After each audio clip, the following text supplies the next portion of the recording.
మీకు ఇక్కడ ఒక విషయం గుర్తు చేయాలి మేడం. వైఎస్ షర్మిల గారు అక్కడ ఒక కామెంట్‌ని విన్నాను. నేను 15 నెలలు జైల్లో ఉన్నప్పుడు, ఆయన 15 నెలలు జైల్లో ఉన్నప్పుడు నేను పాదయాత్ర చేశాను. అధికారం రావడం కోసం చాలా కష్టపడ్డానని చెప్తూనే ఆవిడ ఒక కీలకమైన కొన్ని కామెంట్లు చేశారు. మా అన్న ఇంతకుముందు ఇలా ఉండేవాడు కాదు.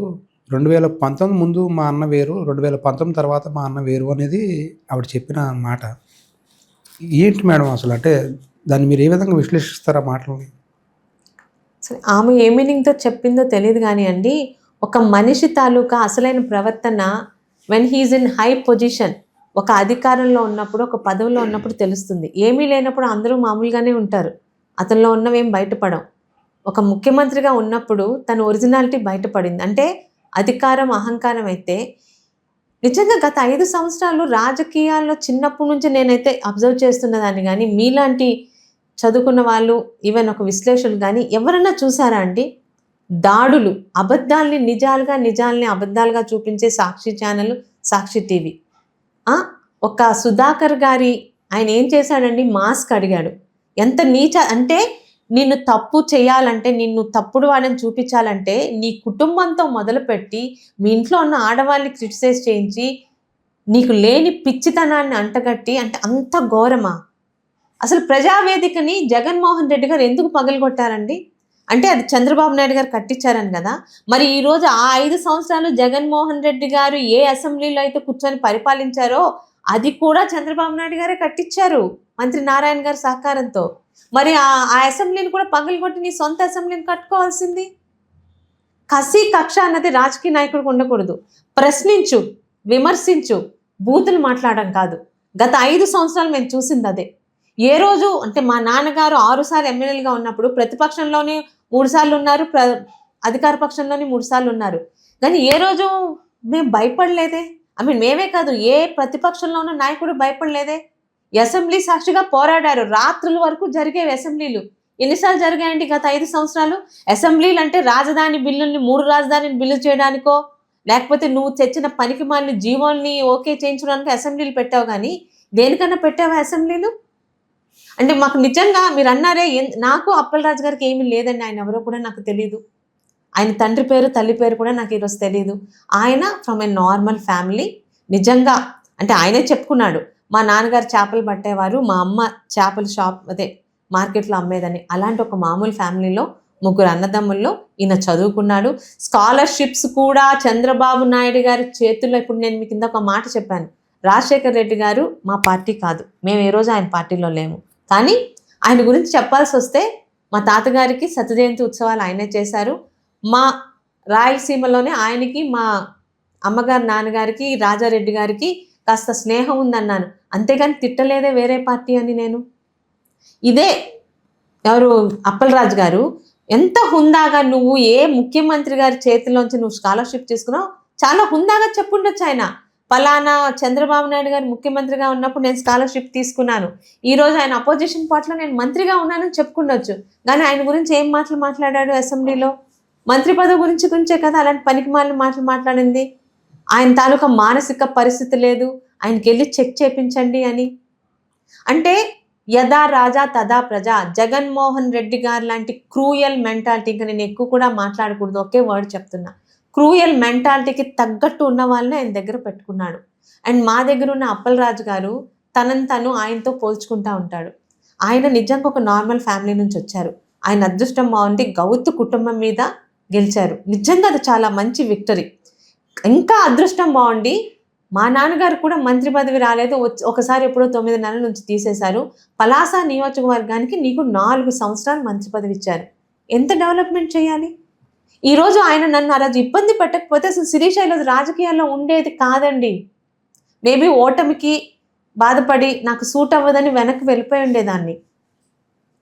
మామూలు నాకు ఇబ్బంది పెట్టలేదు. ఏంటి మేడం, మీ మీద కూడా చాలా కేసులు నమోదైనట్టున్నాయి. కేసులు వదిలేసేయండి, కేసులు గవర్నమెంట్ పెట్టింది.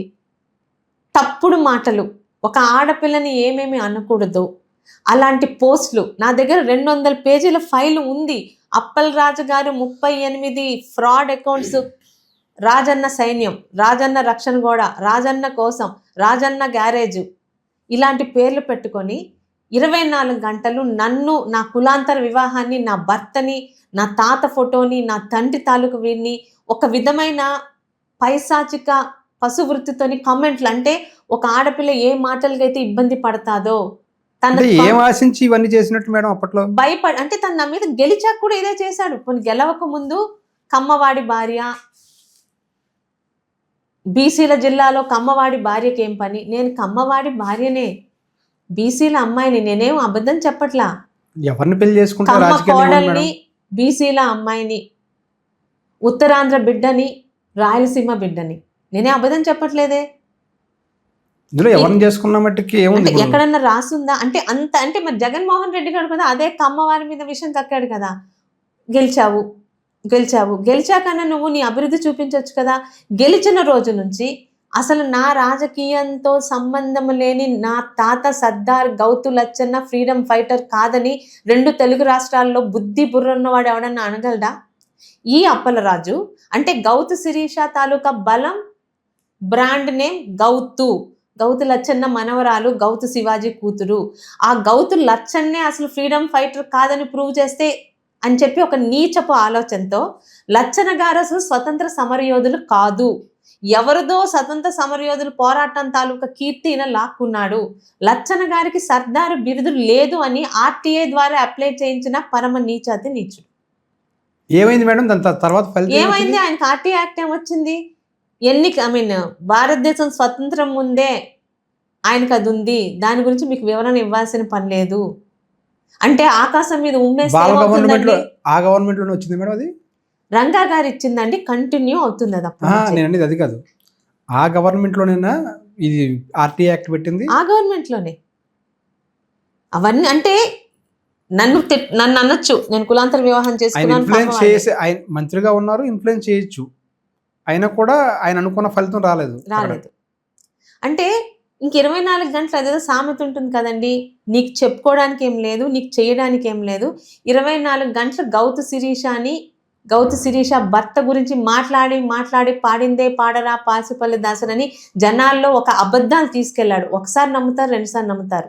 గౌతు కుటుంబం మీద 16,000 మెజార్టీతో గెలిచానని విర్రవీగాం. ఈరోజు 41,000 తేడాతో నిన్ను ఓడించి ఇంట్లో కూర్చోబెట్టారు. అయినా సిగ్గు లేకుండా ఇలాగే ప్రవర్తిస్తున్నారు. మామూలు హెరాస్మెంట్ కాదండి, నేను నేర్చుకున్న రోజులు ఉన్నాయి, ఇంట్లోంచి బయటకు వెళ్ళిన రోజులు ఉన్నాయి.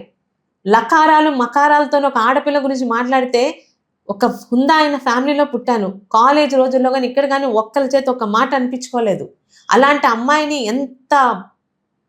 ఎంత మెంటల్గా టార్చర్ చేశాడంటే, తప్పుడు మాట్లాడండి, మీకు టైం ఉంది లేదు కానీ నేను ఈరోజు ఇంటర్వ్యూకి ప్రిపేర్ అవ్వాలి, ఆ ఫైల్ తీసి చూపిస్తే ఒక 2 పేజీలు చదివితే మీకు అర్థమవుతుంది. దాని మీద పోలీసుల దగ్గరికి వెళ్తే వాళ్ళకి దాని మీద ఏం కనిపించట్లేదు.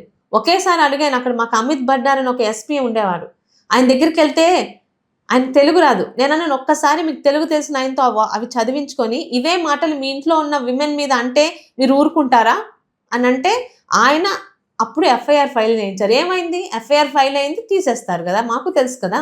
అట్లీస్ట్ ఆ స్టేజ్ దాకా తీసుకువెళ్ళా. కేసు నమోదు చేశారు మేడం? అప్పుడు కేసు నమోదు చేశారండి, నమోదు చేసినంత వరకే ఉంటుంది కదా. మీరు ఇందాక నాకు ఒక మాట అన్నారు, ఇంత అంటే మీకు ఆల్రెడీ మీ కళ్ళలోనే కనిపిస్తుంది, ఆయన పేరు ఎత్తగానే మీకు ఆ భావోద్వేగం కనిపిస్తుంది కూడా. ఇంత ఫైల్ నేను చూపిస్తానన్నారు కదా, అధికారంలోకి వచ్చిన తర్వాత వాటి మీద కేసు పెట్టారా మేడం వీటన్నిటి మీద? మరి మాది మంచి ప్రభుత్వం, చంద్రబాబు నాయుడు గారి మీద ఇంతకన్నా భయంకరంగా మేమందరం తల్లిలా భావించే భువనేశ్వర్ గారి గురించి, డిఎన్ఏ గురించి చెత్త మాటలు మాట్లాడిన వెధవల్నే ఏం చేయలేదు. మా దృష్టి రివెంజ్ మీద కాదు, మా దృష్టి 5 సంవత్సరాల్లో ఆంధ్ర రాష్ట్ర ప్రజలు ఏ ప్రశాంతతనైతే కోల్పోయారో, ఆయన ఎలాగైతే నా మీద నా పార్టీ వాళ్ళ మీద ఇబ్బంది పెట్టినప్పుడు పలాస భయపడిపోయిందండి. ఏంటి 24 గంటలు పలాసలే గొడవలు, అర్ధరాత్రులు తెలుగుదేశం కార్యకర్తలు ఇంటి మీద జేసీబీ తీసుకెళ్ళిపోవడాలు, దాన్ని అడ్డుకోవడానికి మేము వెళ్ళడాలు, ప్రశాంతత పోయింది. రాష్ట్రం ప్రజలందరికీ అదే అయింది. ఆ బాధ ఇప్పుడు ప్రజలు పడకూడదు, ఆ భయాందోళన నుంచి బయటకు రావాలి. పాలిటిక్స్ అంటే ప్రశాంతంగా ఉండాలని ఒక కాన్సెప్ట్ చంద్రబాబు నాయుడు గారు తీసుకున్నారు. దాన్నే గతహ ఆయన అంత చేశాడు, మీరు అన్నట్టు ఆయన అంత ఏడ్పించాడు, నన్ను హింస పెట్టాడు. ఇప్పటికి కూడా తిరుగుతున్నారా మేడం? మీరు బుక్ మీ దగ్గర ఉందా? ఎవరి దగ్గర తిరగాలండి చెప్తున్నాను, అంటే ఇంకా ఎప్పుడైనా భవిష్యత్తులో ఉంది. ఇప్పటికి దానికి కనీసం ఒక 10 సార్లు కాపీలు తీసి అప్పుడున్న 5 టైమ్స్ వచ్చిన వాళ్ళందరికీ సబ్మిట్ చేసాం ఆ అంటే గవర్నమెంట్. మీరు మహిళల మీద ఎటువంటి వ్యాఖ్యలు చేసినా సరే ఊరుకునేది లేదు అనేది ఇటీవల హోంమంత్రి అనిత గారు హోంమంత్రిగా ఆమె ప్రమాణ స్వీకారం చేసిన రోజు నాడే చెప్పారు, మహిళలు అంటే మేము ఊరుకోమని. చంద్రబాబు నాయుడు గారు కూడా మేము తాట తెస్తాం మహిళల జోలికి వస్తే అన్నారు. పవన్ కళ్యాణ్ గారు కూడా అదే మాట అన్నారు. మరి ఆ మహిళల మీదకి వచ్చిన తర్వాత ఇప్పటికీ ఆ పందా కొనసాగుతుందా మేడం అలా అనుకుంటే? అంత లెవెల్లో లేదండి, తగ్గింది, దాదాపు 80% తగ్గింది. కానీ ఉన్నారు అక్కడ కూడా. అంటే మీరు అన్నట్టు రోడ్డు మీద వెళ్తుంటే ఎన్నో అరుస్తుంటాయి, అరిచింది కదా అని వాటి మీద దృష్టి పెడితే నా నడక ఆగిపోతుంది. ఉన్నారు ఇప్పుడు కూడా పలాసలో అప్పలరాజు గారి మనుషులు. అయితే వింత ఏంటంటే ఆ రోజు ప్రతిపక్షంలో మేము అక్కడే ఉన్నాం, అక్కడే అప్పలరాజుని ప్రశ్నించాం, అక్కడే ఎదుర్కొన్నాం. ఈరోజు ఎవరైతే నా మీద ఇలాంటి నీచంగా రాయించాడో అప్పలరాజు, 2 yearsగా వాళ్ళు అసలు పలాసలో అడుగు పెట్టట్లా, ఎక్కడెక్కడో ఉండి పోస్టులు పెడుతుంటారు. ఎందుకు? పలాసలోకి వస్తే నేను డెఫినెట్గా కేసు పెడతాను, కేసు అయితే పెడతాను. పలాస కూడా రాకుండా పిరికిగా ఎక్కడో ఉండి చేస్తుంటారు. వాళ్ళ గురించి ఎంతకని పట్టించుకుంటామండి? రాతలు రాస్తారు, అదే రాతల వల్ల జనాలు నమ్మారా? లేదు కదా. వాళ్ళకి అర్థమైంది అప్పలరాజు గారి పనితనం. పక్కన కాలు చేతులు ఎరగొట్టి 41,000 తేడాతో ఓడించి ఇంట్లో కూర్చోమన్నారు. ఈరోజు ఆయన అదే వాగుతున్నాడు. ఒక 4-5 విషయాలు లాస్ట్ 5 years విషయంలో మీ దృష్టికి తీసుకొస్తాను మేడం. అంటే మీకు సిఐడి కేసు కూడా ఎదుర్కొన్నట్టున్నారు. ఎందుకు మేడం? అసలు ఏం జరిగింది అసలు అప్పుడు? ఒకసారి ఇప్పుడు ఫేస్బుక్లోని సోషల్ మీడియాలో కూడా సడన్గా ఫేక్ వార్తలు వస్తుంటాయి. అమ్మ ఒడి ఆపేశారు అని గవర్నమెంట్ అని చెప్పి ఒక పోస్ట్ రిలీజ్ అయింది, ఒక ఫేక్ ఇది. సో ఆల్మోస్ట్ ఆల్ గవర్నమెంట్కి యాంటీగా ఉండే వాళ్ళం క్యాచ్ చేసి దాన్ని ఫార్వర్డ్ చేశారు. ఆ ఫార్వర్డ్ చేసినందుకు నా మీద సిఐడి కేసు. మీరు కూడా ఫార్వర్డ్ చేశారు మేడం దాన్ని మీ పోస్ట్ మీ ఫేస్బుక్ లో? యాక్చువల్గా అది నేను ఫార్వర్డ్ చేయలేదండి. నా టీంలోనంటే నాకు ఉన్నారు కదా మామూలుగా, అది ఎవరో నాకు తెలిసిన వాళ్ళు నాకు ట్యాగ్ చేసింది ఏంటో ఫార్వర్డ్ నైట్ అయిపోయింది. మార్నింగ్ వెంటనే నాకు అది చూసి చాలామంది చెప్పారు నీ దాంట్లో ఫార్వర్డ్ అయింది, దట్ ఈస్ నాట్ ఫేక్ అని. Maybe night 10 that is not correct, it may be fake అని చెప్పారు. ఫేక్ అని నైట్ 10-11 అది ఫార్వర్డ్ అయింది. మార్నింగ్ 5 o'clock నాకు అది తెలియగానే నేను దాన్ని డిలీట్ చేసేసాను. బట్ ఆ 5 minutes అంటే they are waiting, Sirisha social మీడియాలో యాక్టివ్గా ఉంటుంది, ఒక రీజన్ దొరికింది అని సిఐడి ఆఫీస్కి పిలిపించారు. పిలిపించాక వాళ్ళు అడగాల్సిన అడిగారు ఉదయం నుంచి సాయంత్రం వరకు. ఎంతసేపు నేను తప్పు చేశానని సంతకం పెట్టమని నోటీస్ ఇచ్చారండి. ఏ రోజు మేడం అది గుర్తుందా మీకు? ఆ రోజు ఏ రోజు? జూలై 4th ఏదో అనుకుంటానండి ఇచ్చారు. ఆ నెక్స్ట్ డే తర్వాత సెకండ్ డే కల్లా అమరావతి ఆఫీస్కి రమ్మన్నారు. వెళ్ళాము. పార్టీ లాయర్ని పంపించారు చంద్రబాబు నాయుడు గారు, పార్టీ లాయర్ని. సిఐడి ఆఫీస్కి వెళ్ళాక వాళ్ళ వే ఆఫ్ డీలింగ్ అంటే ఆ గవర్నమెంట్ కదా, ముందు మనల్ని మెంటల్గా బ్రేక్ డౌన్ చేయడానికి 10కి రమ్మని చెప్పిన వాళ్ళు 11-11:30 వరకు మమ్మల్ని పట్టించుకోకుండా బయటే కూర్చోబెట్టారు. 1 hour ఓపిక్గా కూర్చున్నాం. ఎందుకు వచ్చారని కూడా ఎవరు అడగల.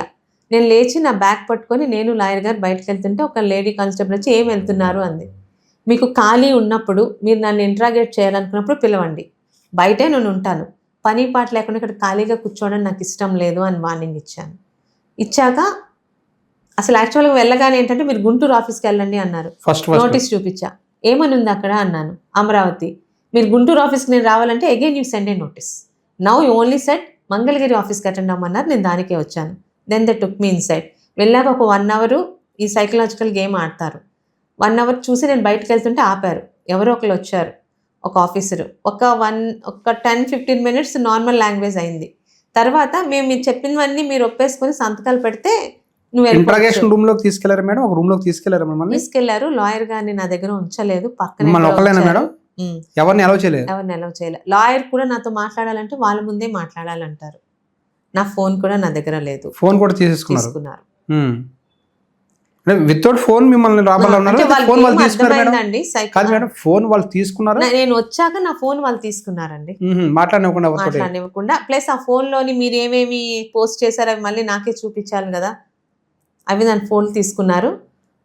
యూనిఫామ్లో రాలేదు, ఎవరో వచ్చి కూర్చొని మీరు మాకు అన్నీ సహకరిస్తే మేము సంతకం పెట్టేస్తే మీరు వెళ్ళిపోవచ్చానంటే, మీరు నేను నిజాలు అడిగితే నిజాలు చెప్తాను కానీ సంతకం మాత్రం నా లాయర్ని అడిగి సంతకం పెట్టాలి నేను అన్నాను.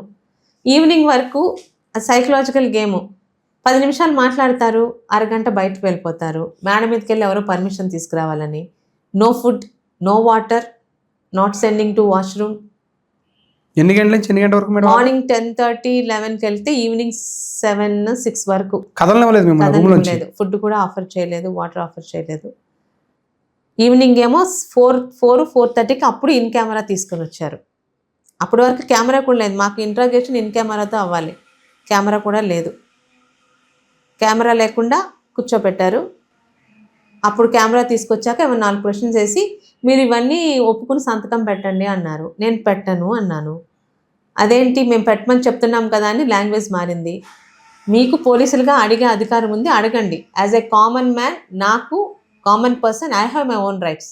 నా లాయర్ ఇక్కడికి వచ్చి ఆయన సంతకం పెట్టమన్నందుకు నేను పెట్టను అన్నాను. అంటే మీతోటి కొంత పరుషంగా కొంచెం రూడ్గా బిహేవ్ చేశారు. ఏ స్థాయి అధికారి మేడం? ఆయన డిఎస్పీ? మీరు అన్నట్టు యూనిఫామ్ ఏమి తెలియట్లేదండి. తర్వాత బయటకు వచ్చాక ఒకరిద్దరు శ్రేయాభిలాషులు అన్నారు, అసలు వాళ్ళ స్థాయి ఏంటో వాళ్ళ కార్డ్ ఏంటో చూపించమనాల్సింది మీరు అని.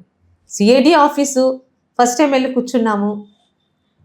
ఈవినింగ్ ఏమో మిమ్మల్ని పంపించకుండా ఇక్కడే ఉంచాల్సి వస్తుంది అన్నారు. సరే అయితే కనీసం బయట ఉన్న మా ఫ్యామిలీ మెంబర్స్ చెప్తే పెరుగన్నం ఏదో పంపిస్తారు, ఏసీ బాగానే ఉంది కదండి, దుప్పట్లు ఏమైనా ఇస్తే ఇక్కడ పడుకుంటాను కానీ నేను సంతకం పెట్టనంటే అరౌండ్ 6:30, 7 అనుకుంటాను, దే లెఫ్ట్ మీ. ఎందుకు వదిలేశారు మేడం? మరి మేము ఉంచుతానన్నారు కదా, ఎందుకు వదిలేశారు? ఉంచుతానని చెప్పినంత మాత్రం ఒప్పుకోవాలి కదండి రూల్స్ అండ్ రెగ్యులేషన్స్. ఒకవేళ మొండితనంగా ఉంచారంటే రేపు కోర్టు వాళ్ళని చీవాట్లు పెడుతుంది కదా. ఆ టైంలో మనకున్న ఏకైక ఆంధ్రప్రదేశ్ వాళ్ళందరికీ ఏకైక నమ్మకం అప్పుడు ఆ కోర్టులు ఉండబట్టే కదా మాలాంటి వాళ్ళందరూ సేవ్ అయ్యాం.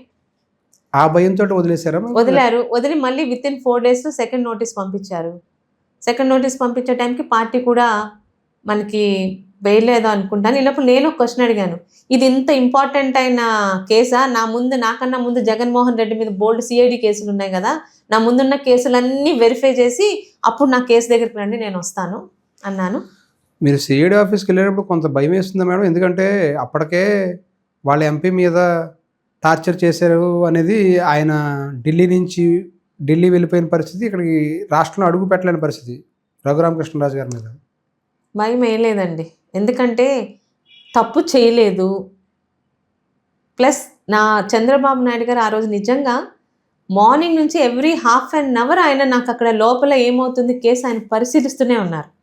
మోరల్ సపోర్ట్ ఇచ్చారు? మామూలు మోరల్ సపోర్ట్ కాదు. వెళ్తున్నప్పుడు ఫోన్ చేశారు, భయం లేకుండా ఉండు, ఏం అడిగినా నువ్వు చేసిందే చెప్పు, నువ్వు చేయంది ఒప్పుకోవసరం లేదు అని.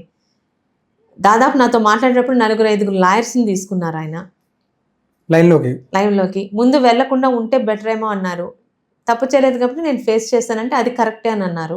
తర్వాత ఎవ్రీ ½ an hour, ఎందుకంటే ఆ పక్క రూమ్లో మా లాయర్ కూడా ఉన్నారు, ఆయన నా దగ్గర కూర్చోపెట్టలేదు. ఆయన ఏమన్నా నాతో మాట్లాడాలనుకుంటే నా దగ్గరకు వచ్చి వీళ్ళ ముందే మాట్లాడాలి. ఆయనకి ఎవ్రీ ½ an hour ఫోన్ వస్తుంది. కంప్లీట్గా ఆ రోజు CBN sir on this case, లోపల ఏమవుతుంది అమ్మాయికి. చంద్రబాబు నాయుడు గారు అంత మోరల్ సపోర్ట్ ఇవ్వడం వల్లే మీరు ఆ కేసుల్లోంచి బయటపడ్డారనుకోవచ్చా? అంటే అసలు మా ధైర్యమే ఆయనండి. ఓడిపోవచ్చేమో చంద్రబాబు నాయుడు గారు, కానీ జనాలకి ఆయన మీద ఉన్న గౌరవంలోనే ఆయన ఇంకా అది ఇంకా లైఫ్ లాంగ్ ఉంటుంది. ఆ రోజు అంత భయం లేకుండా నేను ఫేస్ చేయడానికి కారణం ఐ మీన్ తెలుగుదేశం, చంద్రబాబు నాయుడు గారు ఉన్నారు. He's watching. నాకు చిన్న స్క్రాచ్ కూడా పడదు. మీరు అన్నారు ఆ భయం ఏమీ వేయలా.